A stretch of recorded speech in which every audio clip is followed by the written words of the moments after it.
នេះគឺជាជំនួបជើងទី1នៅក្នុងវគ្គ8ក្រុមចុងក្រោយនៃពានសម្ដេចថ្នាក់ខេត្តដែលជាការជួបគ្នារវាងក្រុមបាល់ទាត់ខេត្តបាត់ដំបងជាមួយនឹងក្រុមបាល់ទាត់ខេត្តត្បូងឃ្មុំដែលការប្រកួតនេះគឺធ្វើឡើងនៅក្នុងទីលានសាកលវិទ្យាល័យបាត់ដំបងលទ្ធផលបញ្ចប់ការប្រកួតគឺត្បូងឃ្មុំបានយកឈ្នះ4-0ទៅលើក្រុមម្ចាស់ផ្ទះហើយត្រង់នេះហើយគឺជាឱកាសក្នុងការរកបានគ្រាប់បាល់ទី1ពីកីឡាកររឹតតុលារបស់ខេត្តត្បូងឃ្មុំនេះជាការប៉ែនរបស់ជាណាវិនហើយក៏ឃ្លាពីខ្សែការពារប៉ុន្តែតាណាមិនឆ្ងាយធ្លាក់មកដល់ជាណាវិនវិញកាត់ចូលមកក្នុងតុលាប៉ែនបន្ថែមកើតបានជាគ្រាប់បាល់ទី1ត្រង់នេះគឺជាឱកាសក្នុងការរកបានគ្រាប់បាល់ទី2ជាការទាត់បាល់ជើងស្ដាំបានយ៉ាងល្អពីកីឡាករជាណាវិន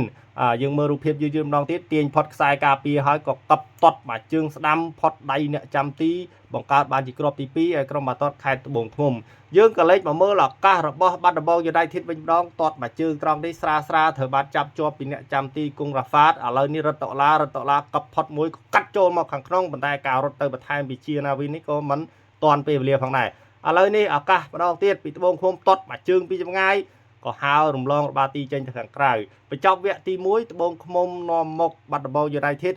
2-0ចូលមកដល់វគ្គទី2ឱកាសបាល់ជ្រុងរបស់ត្បូងឃ្មុំលើកមកត្រង់នេះតាណាមិនឆ្ងាយតែទម្លាក់មកឲ្យទីនឡាឌីនទាត់មកជើងឆ្វេងនេះក៏ហៅរំលងរបាល់ទីទៅខាងក្រៅវាយបកត្រឡប់មកវិញពីបាត់ដំបងUnitedទប់ហើយក៏ទាត់បាល់ជើងឆ្វេងពីយ៉នតុលាប៉ុន្តែស្រាលអ្នកចាំទីចាប់ជាប់ការកាត់ចូលបានយ៉ាងល្អពីស្លាបខាងស្ដាំហើយយ៉នតុលាក៏ទាត់នេះស្រាលជាប់ដៃអ្នកចាំទីគង់រ៉ាហ្វាតឱកាសរបស់ខាងត្បូងឃ្មុំទាញហើយកាត់ចូលមកត្រង់នេះក៏បង្កើតបានជាគ្រាប់ទី3តែម្ដងល្អមែនតើមួយជើងនេះ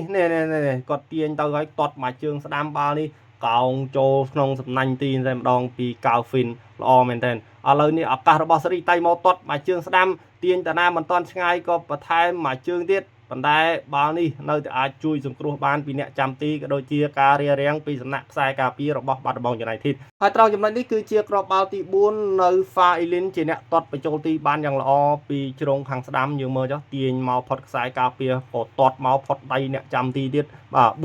4-0នៅហ្វាអ៊ីលីនជាអ្នកទាត់គ្រាប់បាល់ទី4ឥឡូវនេះនៅហ្វាអ៊ីលីនទៅទៀតហើយពីស្លាបខាងស្ដាំកាត់ចូលមកត្រង់នេះស្រាលអ្នកចាំទីចាប់ជាប់